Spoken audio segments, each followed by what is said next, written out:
রামপুরার বনশ্রীতে স্বর্ণ ব্যবসায়ীকে গুলি করেছিল ছিনতাইকারীরা। 23 ফেব্রুয়ারির সেই ভিডিও ভাইরাল হয় সামাজিক যোগাযোগের মাধ্যমে। আইনশৃঙ্খলার এমন পরিস্থিতিতে স্তব্ধ হয়ে যায় পুরো দেশবাসী।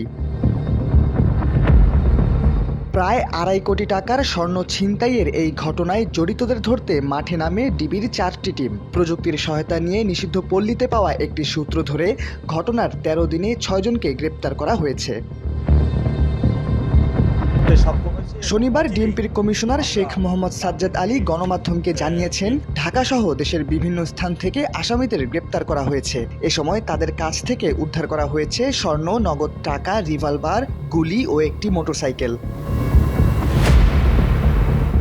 ডিবি থেকে আরও জানানো হয়েছে, দুর্বৃত্তরা ঘটনার আগে বেশ কিছুদিন অনুসরণ করছিলেন ওই স্বর্ণ ব্যবসায়ীকে। তার চলাচলের পথের দিকে নিয়মিত লক্ষ্য রাখতেন ডাকাতরা। স্বর্ণ লুটের আগে ডাকাতরা একটি বৈঠকও সেরে নেন। ঘটনার সময় কে কোথায় অবস্থান করবেন, টিমে কতজন থাকবে, সবকিছুই ছিল পরিকল্পিত।